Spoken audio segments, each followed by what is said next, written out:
Hello, and welcome to the next episode of If Women Were Meant to Fly, the Sky Would Be Pink. Caught short in Niger. I'm Enid O'Tun. In this episode, more encounters and emergencies as I near Senior First Officer promotion. I get the opportunity to join a ferry crew bringing our HS-125 aircraft back from the UK, and I am faced with a terrified student at the Lagos Flying Club.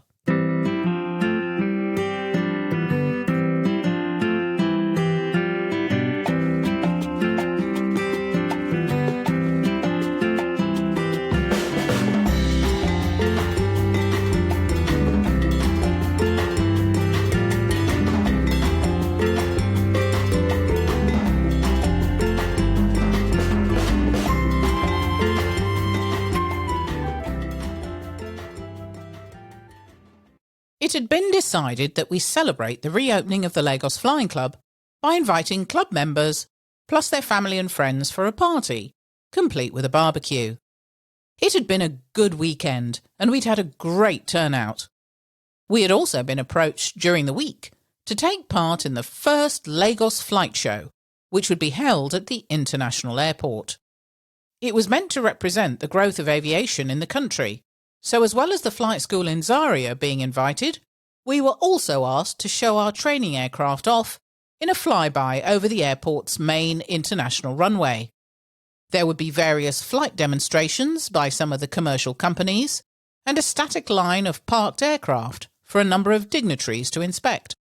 I thought it would be fun to raffle off the passenger seat to allow someone to fly with me and experience the thrill of an official event. We pulled the entries out of a hat. Well, not so much a hat as an old oil drainage can. Yuck. The winner turned out to be a young student who had just begun lessons at the club and was showing promise. This lucky young man would be accompanying me the next week from Magbon Airfield to the Lagos International Airport, where we would perform a flypast at 12:15 on the Sunday, followed by a meet and greet with guests on the ground. It started out so well. I had planned our flypast down to the last minute, and everything had gone according to plan up until we taxied out at Magbon for takeoff. I had decided to do the flypast from the right-hand seat where I normally sat as an instructor, so that my student could use this as a free lesson. The weather, unfortunately, had been threatening all morning, and we had low cloud and strong winds in the area.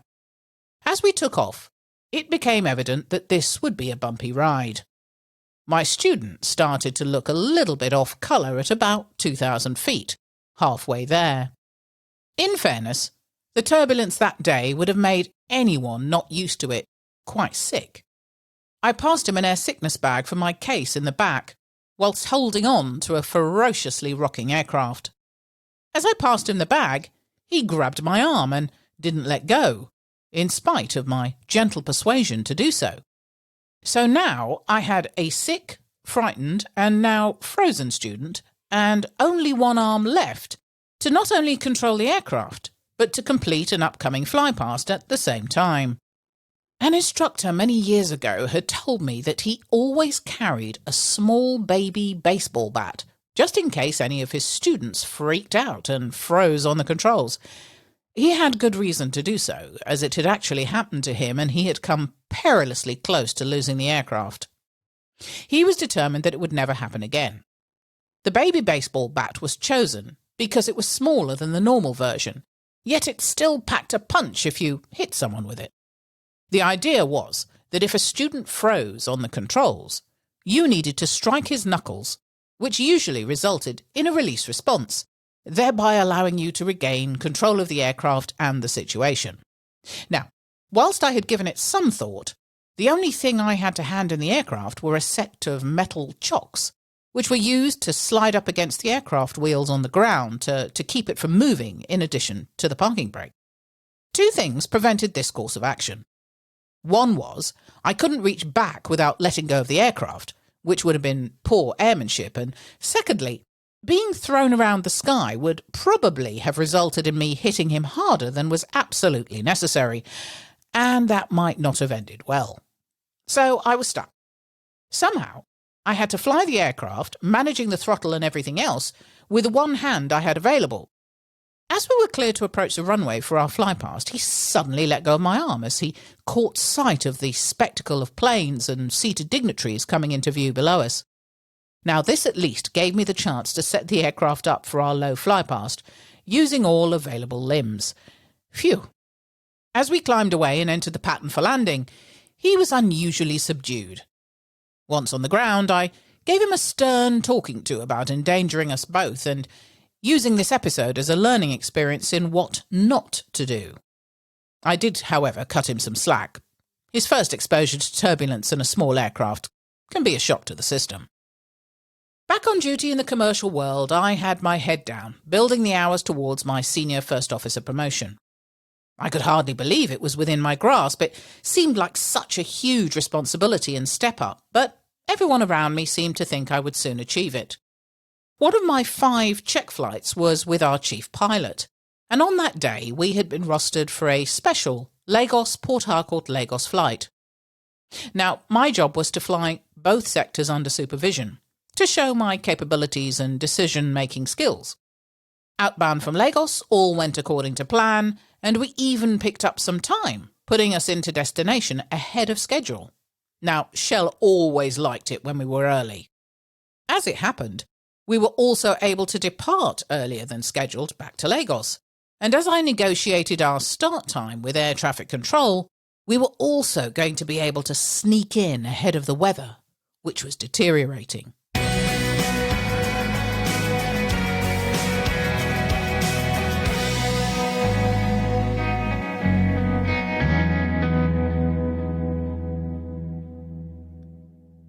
Once airborne, I constantly checked weather updates with air traffic control and our operations department. It wasn't looking good, and the storms had moved faster than first thought. At about 80 miles out from Lagos, I had a decision to make as to whether to continue on and hold north of Lagos or divert to my chosen alternate airport. I was under a little bit of pressure as my captain would not be making the decision for me.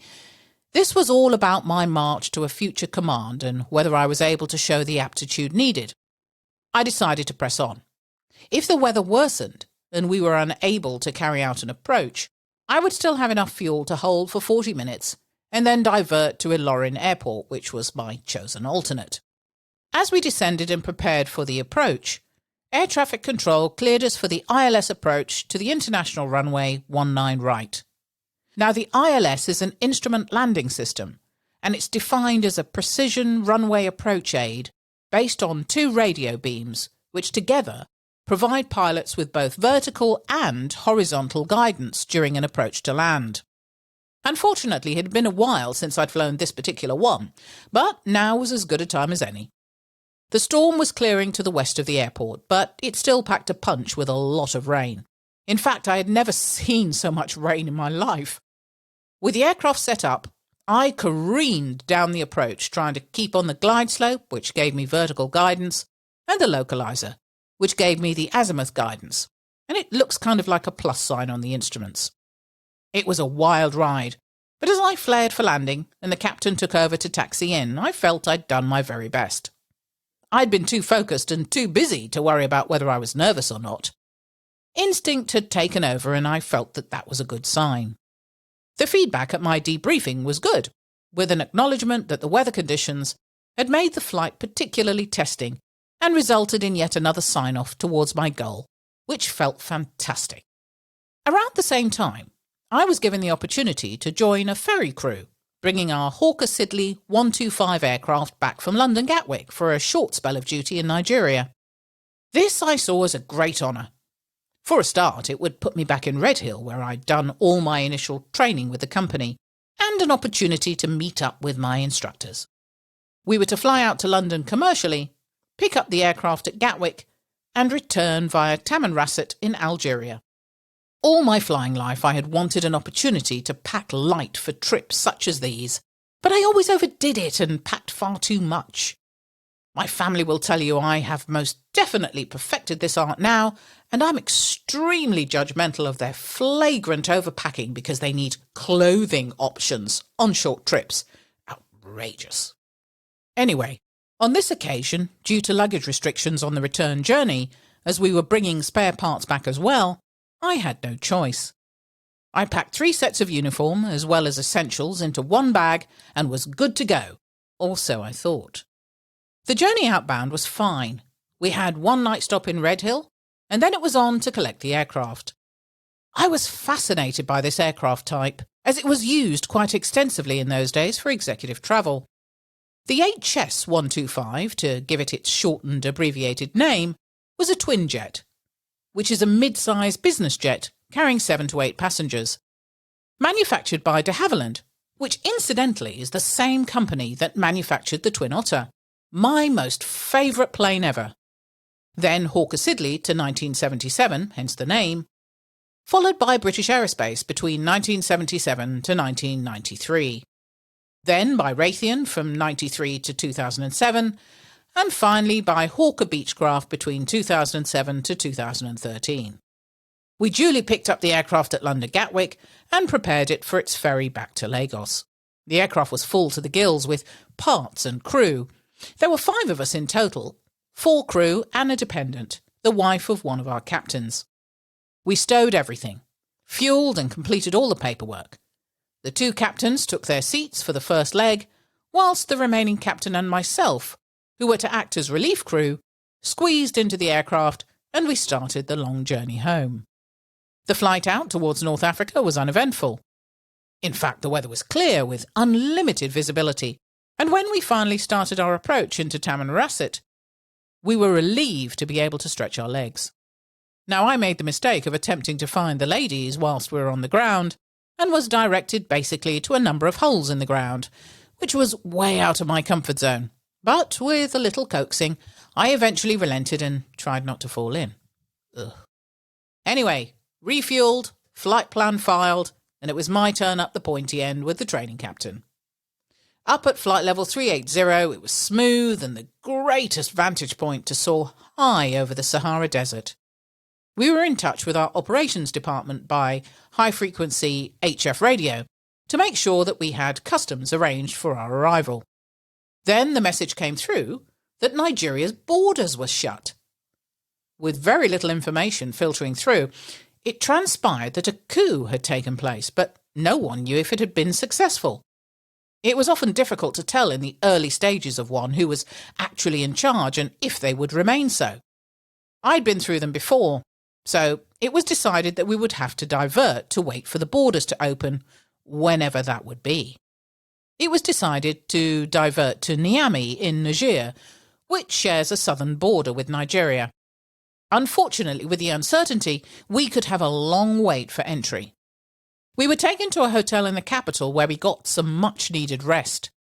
The next morning, we assembled to see if the situation had changed and await more information from our operations team. Unfortunately, that morning, I had also made a startling discovery.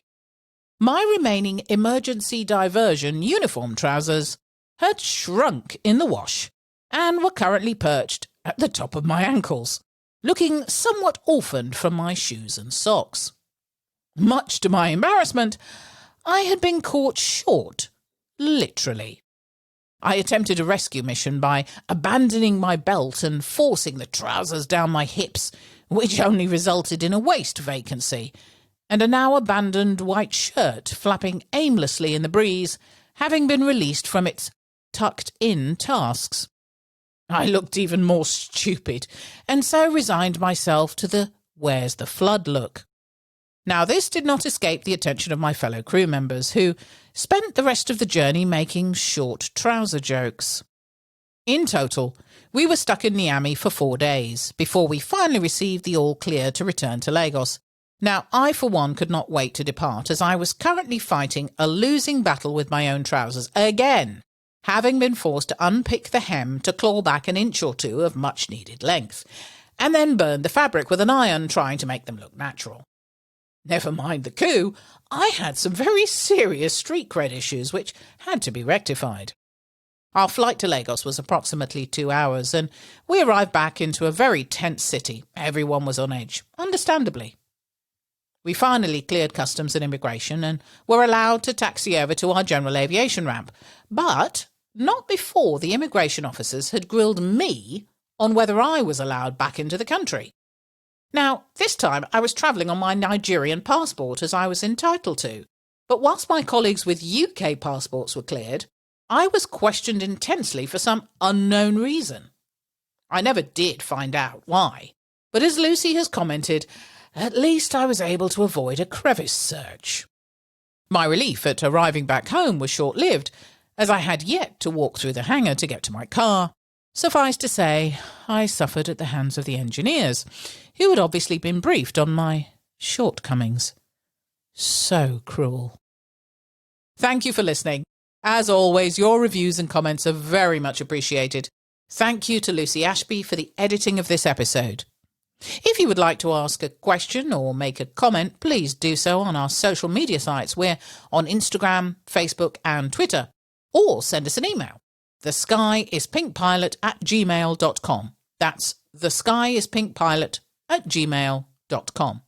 Or you can visit our website www.skyispink.co.uk. In the next episode, I am promoted to Senior First Officer, more fun and games at the Lagos Flying Club, and I suffer a series of setbacks on a personal level and fight to be exonerated. Thank you and goodbye.